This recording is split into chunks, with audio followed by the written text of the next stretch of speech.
అన్న గతంలో చూసుకుంటే చంద్రబాబు నాయుడు గారు ఈ యొక్క సంక్షేమ పథకాల గురించి మాట్లాడుతూ విమర్శలకు చేశారు. ఇప్పుడు ప్రజెంట్ వచ్చేసరికి ఇదే సంక్షేమ పథకాలనే నేను అధికారంలోకి వస్తే ప్రజలు ఇంకా మేలు జరిగేట్టు ఇంకా మెరుగ్గా కంటిన్యూ చేస్తా అన్నారు. అయితే ఈ రెండు మాటల ఉద్దేశం వెనక ఏముండొచ్చు అసలు? ఇప్పుడు జగన్మోహన్ రెడ్డి గారు ఇస్తేనేమో అసలు మన రాష్ట్రం అంతా శ్రీలంక అయిపోతుంది, డబ్బులన్నీ అప్పులు అయిపోతున్నాయి అని చెప్తున్నారు. రేపు మీరేమో మొన్న మీటింగ్లో మళ్ళీ మీరు వచ్చి మళ్ళీ మీరు ఇస్తానన్నారు. అంటే జగన్మోహన్ రెడ్డి గారు ఇస్తేనేమో శ్రీలంక అయితే, మీరు ఇస్తేనేమో సింగపూర్ అయిద్దా? అంటే దాన్ని బట్టి ఏంటి, మీరు ఎక్కడి నుంచి తెచ్చి పెడతారు? మీ డబ్బులే బెటర్ కదా, రాష్ట్రానికి అప్పు తెచ్చే కదా చేసేది. అప్పుడు ఏదైతే ఏమైంది, మళ్ళీ మీరు చేసినా ఏం అవ్వలేదు కదా. మీరు చేసినా కూడా అప్పుడు శ్రీలంకనే అయింది కదా ఆ పాయింట్కి వస్తే.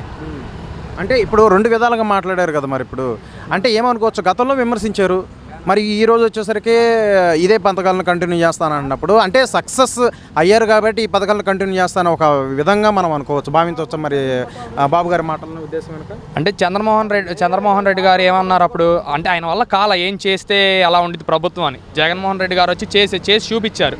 ఇప్పుడు ఆయనకి ఏం పాయింట్ దొరికింది, ఎలా చేస్తే మనం ఉంటామని. ఇప్పుడు మళ్ళీ ఆయన చేసింది నేను చేస్తానని చెప్తున్నారు. దాని మించి ఏం లేదు, కాపీ చేయడం తప్పితే. ఈయన కొత్తగా ఏం ఆలోచించి నేను అది చేస్తానని చెప్పలేదు, కానీ ఆయన చెప్పిందే నేను చేస్తాను అంటున్నాడు. అది పాయింట్. మరి గతంలో ఏం చేయలేదా మరి ఆయన బాబు గారు హయాంలో ఉన్నప్పుడు? మరి ఏం చేయలేదు కాబట్టే కదండి మేము జగన్మోహన్ రెడ్డి గారిని గెలిపించుకున్నాము. అప్పుడంటే అలా జైల్లో అది చేసి ఇది చేసి కక్ష కుట్రలు పెట్టి అలా పంపించారు జైలుకి. అది ఇప్పుడు బయటకు వచ్చాడు కాబట్టి అలా చేసి చూపించాము. ఈసారి ఇంకా గొప్పగా చేసి చూపిస్తాం మేము. ఏమందలేదు, అందరూ అప్పులు అంటున్నారు.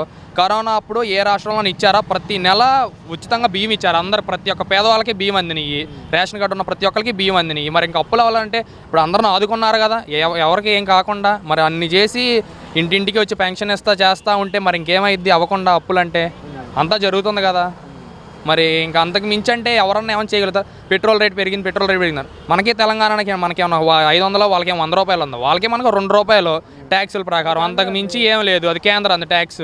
అంతకుమించి చెప్తే ఏదో మనకేదో పెట్రోల్ పెరిగిపోయి వాళ్ళకి ఏదో తక్కువ ఉండి కాదు. మన పక్క రాష్ట్రం తెలంగాణలోనే ఎక్కువే ఉంది కదా, మనకి 1 రూపీ ఆర్ 2 రూపీస్ డిఫరెన్స్, అంతకు మించి ఏం లేదు కదా. దానికే ఓరికి పెరిగిపోయింది మీ ప్రభుత్వం వచ్చిందంటే.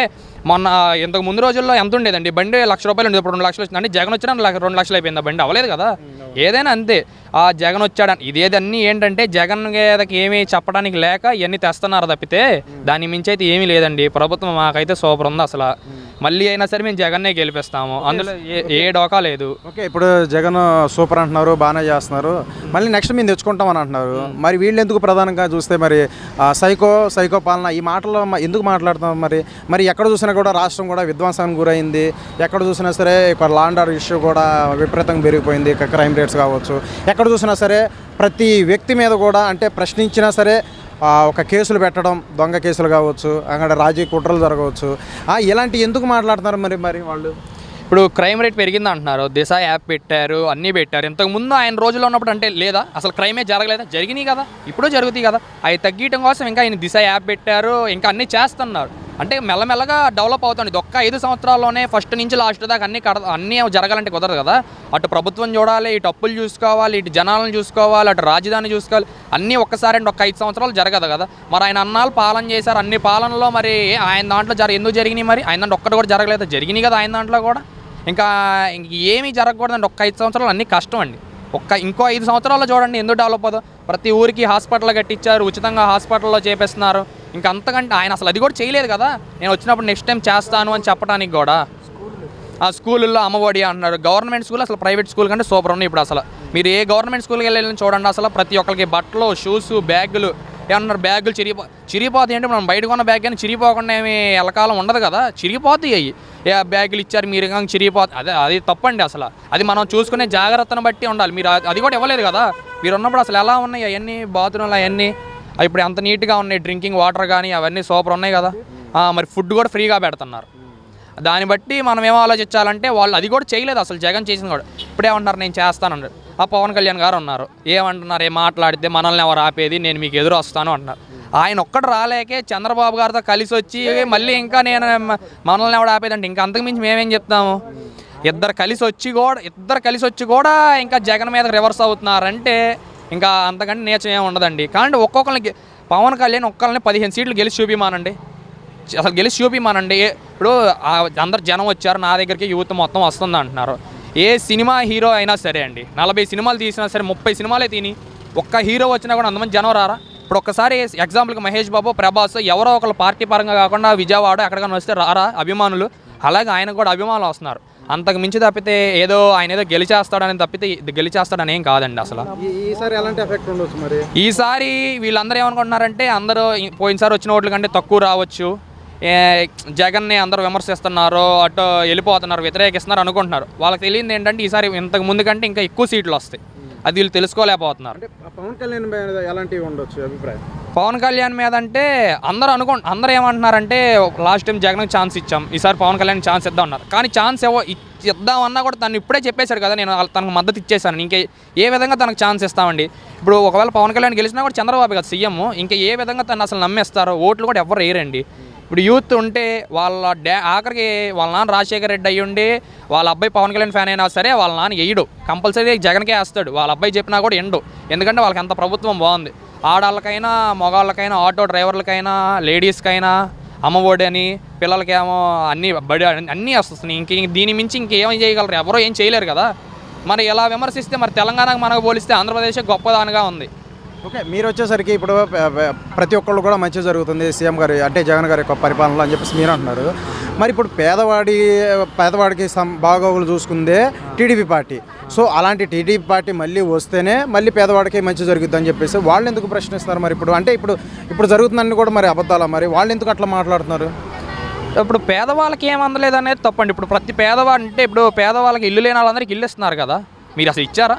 ఇప్పుడు పేదవాళ్ళు అంటున్నారు, ఇల్లు లేని వాళ్ళందరికీ ఇల్లులు ఇస్తున్నారు, రేషన్ కార్డులు లేని వాళ్ళకి రేషన్ కార్డులు పుట్టిస్తున్నారు, ఆరోగ్యశ్రీ కార్డులు ఇస్తున్నారు, ఆరోగ్యంగా ఉచితంగా వైద్యం చేపిస్తున్నారు, ఇంకా వాలంటీర్లను పెట్టారు, ప్రతి ఇంటింటికి వెళ్ళి వాళ్ళ ప్రాబ్లమ్స్ కనుక్కుంటున్నారు. మరి లేని వాళ్ళకేమో ఇది తగ్గించి ఉద్యోగాలు ఇప్పించారు, మళ్ళీ కరెంటు బిల్ కూడా తగ్గించారు. ఇంత చేసి ప్రభుత్వం ఇంకా మేము చంద్రబాబు వస్తేనే జరిగిద్దంటే అది కరెక్ట్గా ఇప్పుడు ఇన్ని చేస్తున్నారు కదా, ఏం చేయలేదు. ఒక్క పాయింట్ ఎత్తమానండి ఇది చేయలేదు, జగన్ కరెక్ట్గా చేయలేదని. ఆ కేతిరెడ్డి అని ఎమ్మెల్యే ఉన్నారు, ప్రతిరోజు ఇప్పటి నుంచి గెలిచినప్పటి నుంచి ఇప్పుడుదా ప్రతిరోజు ప్రతి ఇంటికి ప్రతి గడపకి వెళ్ళి వాళ్ళ ప్రాబ్లమ్స్ తెలుసుకుని సాల్వ్ చేసుకునే వెళ్తున్నారు. అది అంతకు మించి అయితే అసలు ప్రతి ఒక్క ఎమ్మెల్యే అయినా సరే ఈసారి ఏమన్నారు, జగన్మోహన్ రెడ్డి గారు ఏమన్నారు, ప్రతి ఎమ్మెల్యేని కూర్చోబెట్టి ఈ ప్రజలే ప్రతిదీ కనుక్కోవాల్సిందే, మీరు వాళ్ళ ఉన్న ఈ సమస్యలన్నీ కనుక్కొని మీరు సాల్వ్ చేయాల్సిందే, మీరు ఉన్నది అందుకే అని ప్రతి ఒక్కరు క్లారిటీగా ఇంటర్వ్యూలో చెప్పారు. ఇంకా అలా ఎవరన్నా చెప్పారండి అసలు ఇంటర్వ్యూలో? ఎంతమంది అన్ని సంవత్సరాలు చంద్రమోహన్ రెడ్డి గారు ఉన్నారు, అసలు ఏమన్నా చెప్పారా? ఇప్పుడు మనకి ఎంత కరెక్ట్గా ఉంది అసలు ఈ పాలన? ఓకే, ఇప్పుడు జగన్ గారు అన్నారు, ఇప్పుడు ప్రతి ఒక్క ఎమ్మెల్యే కూడా ప్రతి ఒక్క ప్రజాప్రతినిధి కూడా గడప గడపకి వెళ్ళి వాళ్ళ సమస్యలను ఏంటో వివరించండి, ఏంటో కనుక్కోండి అని చెప్పేసి ఈ విధంగా ఆదేశించారు. ఆ విధంగానే వీళ్ళు కూడా వెళ్తున్నారు అన్నారు. మరి ఎందుకు మరి ఎమ్మెల్సీలో మరి 4 ఎమ్మెల్యేలు వ్యతిరేక గురయ్యారు అంటే ఏ ఉద్దేశం? అంటే జగన్ గారి పరిపాలన బాగాలేదనుకోవచ్చు, అంటే జగన్ గారికి వ్యక్తిగతంగా అంటే పరిపాలన దృష్ట్యా కావచ్చు, అంటే వ్యతిరేకత ఉందా? అలాంటి వ్యతిరేకత రేపు రానున్న రోజుల్లో ప్రజల్లో కూడా ఉండిద్దని చెప్పేసి టీడీపీ నేతలు అంటున్నారు. మరి ఎగ్జాంపుల్గా ఈ ఎమ్మెల్యేలనే చూపిస్తున్నారు అంటే ఏమనుకోవచ్చు? చూడవచ్చు. ఇప్పుడు ఆ లెక్కన వస్తే మరి వంశీ గారికి వేసినప్పుడు టీడీపీలో కదండి, వైసీపీలోకి ఎందుకు వచ్చారు?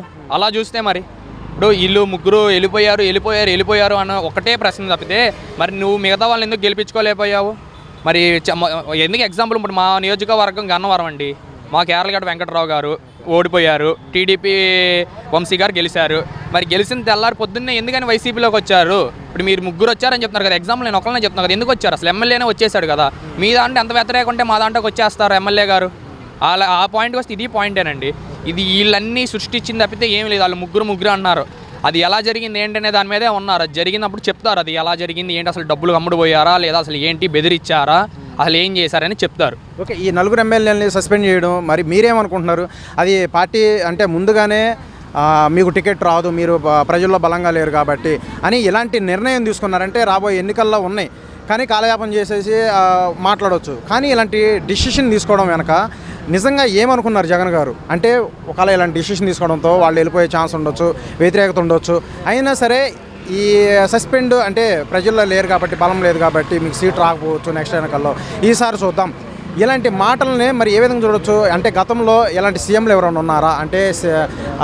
అంటే ప్రజల్లో బలం లేదు కాబట్టి సస్పెండ్ అంటే వ్యతిరేకత రావాల సస్పెండ్ చేయడం అనేది. ప్రజల్లో బలం అనేది కాదండి, మా బలం అంతా జగన్ గారు ఎలా చెప్తే అలా ఎమ్మెల్యేలు చెయ్యాలి. ఇప్పుడు మనం ఒక డ్యూటీ ఇచ్చినప్పుడు వాళ్ళు మన కింద ఉన్న వాళ్ళు చేయలేదంటే దాని ఉద్దేశం ఏంటి? వాళ్ళని కొన్నాళ్ళు పక్కన పెట్టి వేరే వాళ్ళని పెట్టి ఎగ్జాంపుల్గా చూపించి మళ్ళీ చేస్తాం. అంతేగాని తీసేయడం అనేది తీయాలండి. మరి ఇప్పుడు నువ్వు అలాగే మొత్తం అందరిని ఉంచావు, వాళ్ళు చేయకపోయినా కూడా వాళ్ళని ఉంచావంటే ఈ నలుగురు ఎఫెక్ట్ మొత్తం మిగతా 150 మంది మీద పడింది ఎఫెక్ట్. ఈ ఎఫెక్ట్ 150 మంది మీద పడకుండా ఉండాలంటే వాళ్ళ నలుగురిని తీసి చూపిస్తే మిగతా వాళ్ళు భయపడి కరెక్ట్గా చేస్తారు. మన పద్ధతి ఇది. మనం ఏదో డబ్బుల కోసం ఆశపడే పదవిలోకి రాలా. మనం జగన్ వచ్చింది ఎందుకని, ప్రజలందరికీ మంచి జరగాలి అందుకనే వచ్చారు. ఏదో డబ్బులు వచ్చేస్తే మనం సంపాదించేద్దాం అని కాదు. ప్రజలందరూ వాళ్ళ ఎమ్మెల్యేలనే తీసేశారంటే అంటే ఎందుకు తీస్తారు? మిగతా 148 మందికి కరెక్ట్గా ఉండాలి. ఓకే మనం ఇలా చేయకపోతే ఇలా తీసేస్తారు, మనం ఆఖరికి సీఎం గారు మన సీఎం అయిన అదే మన ప్రభుత్వంలో ఉన్నా సరే తీసేస్తారు. అది ఓకే మీరు అన్నారు అంటే తప్పు చేశారు కాబట్టి ఖచ్చితంగా తీసేస్తారు, ఎందుకంటే ఇలాంటి నిర్ణయం తీసుకుంటారు జగన్ గారు అని అంటున్నారు. మరి ఈ నలుగురు ఇప్పుడు ఎవరైతే క్రాస్ ఓటింగ్ పాల్పడ్డారన్న ఆరోపణలు ఉన్నాయో మరి ఎందుకు తర్వాత వెంటనే సస్పెండ్కి గురైన వెంటనే వచ్చి మేము క్రాస్ ఓటింగ్ వేయలేదు, మా దగ్గర ఉంటే మీ ఆధారం ఉంటే చూపించండి, దుష్ప్రచారాలు చేస్తున్నారని ఆ విధానికి తీసుకొస్తూ జగన్ గారిపై ప్రభుత్వంపై ఆరోపణలు గురి చేస్తున్నారు. అంటే ఏ విధంగా చూడొచ్చు? గతంలో ఉన్నప్పుడు అంటే పార్టీలో ఉన్నప్పుడు ఒక విధంగా, తర్వాత ఒక విధంగా మాట్లాడడం వెనక ఏంటి? ఇలాగే ఇదే అదునుగా చూస్తూ ఇంకా 40 మంది మాతో టచ్లో ఉన్నారు, ఇలాంటి వ్యతిరేకత ఇంకా చాలా ఉంది, బయటపడట్లేదు ఎవరు కూడా. ప్రస్తుతం అయితే నలుగురే పడ్డారు, ఇలాంటి వాళ్ళు 40 మంది ఇంకా ఎక్కువే ఉండే అవకాశం ఉందని చెప్పేసి టీడీపీ నేతలు నిజంగా చెప్తున్న మాట. మరి అదంతా తప్పండి. ఎందుకంటే ఈ నలుగురు ఇప్పుడు ఏంటి, వీళ్ళకి భయం ఏం చేస్తారు. నెక్స్ట్ ఎలక్షన్స్ వచ్చినప్పుడు ఈ నలుగురు దాంట్లో కొత్త ప్లేస్లో ఎవరన్నా పెట్టినా కూడా జగన్మోహన్ రెడ్డి గారు గెలుస్తారు. అది అంటే వీళ్ళు ఏదో ఎమ్మెల్యేని చూసి కాదు, పైన ప్రభుత్వాన్ని చూసి ఎవరైనా సరే ఎమ్మెల్యేలకు ఓటేస్తారు, కరెక్ట్ చేస్తారని. ఇప్పుడు పైన ఎమ్మెల్యే కరెక్ట్ చేయాలంటే పైన ప్రభుత్వం కరెక్ట్గా ఉండాలి కదా. నువ్వు ఎమ్మెల్యే కరెక్ట్గా ఉన్న పైనుంచి నిధులు రాకపోతే ఎవరు మాత్రం ఏం చేయగలరు? ఎవరు సొంత డబ్బులు పెట్టలేరు కదా. ఇప్పుడు ఈ నలుగురు ఏమంటున్నారు, ఇంతకు ముందేమో జగన్మోహన్ రెడ్డి గారు గొప్పవాళ్ళు అది ఇది అని చెప్పారు, ఇప్పుడేమో కాదు మేము క్రాస్ ఓటింగ్ వేయలేదు మమ్మల్ని ఎలా ఏందో చేస్తున్నారు అన్నారు. ఇప్పుడు వీళ్ళు డబ్బులకు అమ్ముడుపోయారా లేదా వెనక నుంచి చంద్రబాబు చెప్పేస్తున్నారా తెలియట్లేదు. అది ఇది బెదిరించి చెప్పేస్తున్నారా అసలు ఏంటి అది తెలిసినప్పుడు ఆ రోజు బయటకు వచ్చేది, ఆ రోజు ఉంటుంది అది. ఓకే ఈ నలుగురు ఎమ్మెల్యేలు కూడా చెప్తుంది ఏంటంటే మా యొక్క నియోజకవర్గాల్లో మాకు బలాలు ఉన్నాయి, ప్రజాబలం ఉంది, ముఖ్యంగా చెప్తున్నారు ఎవరు వచ్చినా సరే మమ్మల్ని ఢీకొట్టి రాలేరు అని అంటున్నారు. ఒకేలా వాళ్ళకే బలం ఉంటే మరి టీడీపీ పార్టీకి వాళ్ళు టికెట్ ఇచ్చే అవకాశాలు ఉంటే మరి ఏ విధంగా ఉండొచ్చు ఆ స్థానికంగా మరి చూస్తే? మాకు ప్రజల్లో బలం ఉంది అని అంటున్నారు ఈ నలుగురు. బలం ఈ నలుగురిలో కాదు చూసింది, పైన ప్రభుత్వాన్ని చూస్తారు, వీళ్ళల్లో కూడా చూస్తారు, ఇద్దరిలో చూసి ఓటేస్తారు. ఇప్పుడు ఈ నలుగురు వీళ్ళు అంటున్నారు కదా ఇంకో 40 మంది వ్యతిరేకత వచ్చింది, 40 మంది బయటకు వచ్చేస్తారు, వచ్చి మేమందరం టీడీపీలో జాయిన్ అవుతామని చెప్పుకుంటున్నారు. మీ 40 మంది కాదు, ఈ 150 మంది కొత్త వాళ్ళని పెట్టినా కూడా జగన్మోహన్ రెడ్డి గారు గెలుస్తారు. అది జగన్మోహన్ రెడ్డి గారికి ఉన్న సత్తా. అది ఏదో ఎమ్మెల్యేలు ఇంతకుముందు జగన్మోహన్ రెడ్డి గారు దాంట్లో 150 మంది ఇంతకుముందు గెలిచి ఉన్నవాళ్ళు కాదు కదా. ఇప్పుడు అందరు గెలిచిన వాళ్ళే కదా. ఎలా గెలిచారు మరి? ఇంతకుముందు చంద్రబాబు ప్రభుత్వం, ఇప్పుడు ప్రభుత్వంలో అందరు ఇంతకుముందు బాగా చేస్తారు, చేయలేదు కదా. ఇప్పుడు ఎవరిని చూసి గెలిచారు? ఎవరు హెడ్ ఎవరు? జగన్మోహన్ రెడ్డి, వాళ్ళని చూసి మాత్రమే గెలిచారు. అది ఓకే యువగలం పాదయాత్ర లోకేష్ గారిపై మేము 2 మాటలు చెప్పండి. పాదయాత్ర అన్నారండి, దాంట్లో 200 మంది ఉంటే దాంట్లో 150 మంది వాలంటీర్లే ఉంటారు ఆయన సెక్యూరిటీ అని. ఇంకా 50 మంది జనం, 50 మంది ఎవరు? వాళ్ళ డ్రైవర్లని వాళ్ళని వీళ్ళని. ఇంకా అంతకు మించి ఎవరు వస్తారు? వాళ్ళకి సోడాల కొట్టు దగ్గరకు వచ్చి వాళ్ళ దగ్గరకు వచ్చి వీళ్ళ దగ్గరకు వచ్చి అది ఆగుతాం ఎలా ఉన్నాయి అని చెప్పడం తప్పితే ఆయన చేయగలిగింది అయితే ఏమీ లేదు. ఆయన అసలు ఎమ్మెల్యేగానే గెలవలేకపోయారు. ఆయన మాట్లాడుతున్నారంటే చాలా మంగళగిరిలో గెలుపొందారు, ఆర్కే గారి మీద ఓడిపోయారు. మరి ఆర్కే గారు అసలు వెనకాల ఏమన్నా ఉందా ఆయనకి? ఆయన ప్రజల వాళ్ళు కాబట్టి గెలిచారు. మరి అంత పదవిలో ఉండి వాళ్ళ నాన్న సీఎం గారు అయి ఉండి కూడా గెలవలేదంటే ఆయన మళ్ళీ యువగాలము ఆయన అసలు చేసి కూడా అనవసరం తప్పితే ఏమీ లేదండి. అది ఓకే చివరికి ఏం చెప్పదలుచుకున్నారు? వచ్చే సార్వత్రిక ఎన్నికల్లో ప్రజలు ముఖ్యంగా యూత్ ఎటువైపు ఉన్నారు? యూత్ ఎటువైపు వెళ్ళి ఎవరిని సీఎం కుర్చీలో కూర్చోబెట్టున్నారు? అందరూ ఏమనుకుంటున్నారంటే యూత్ పవన్ కళ్యాణ్ వైపు ఎక్కువ ఉంది, జగన్మోహన్ రెడ్డి గారికి ఎవరు ఓటేరు అనుకుంటున్నారు. కానీ వాళ్ళకి తెలియదు ఏంటంటే ఈసారి పోయినసారి కంటే ఎక్కువ సీట్లు జగన్మోహన్ రెడ్డి గారికే వస్తాయి. అదైతే పక్కా. అది పవన్ కళ్యాణ్ గారు కాదు, లేదంటే చంద్రబాబు గారు కాదు, ఇంకో 4 కలిసి వచ్చినా సరే జగన్మోహన్ రెడ్డి గారు సింగిల్గానే పోటీ చేస్తారు, సింగిల్గానే గెలుస్తారు. అది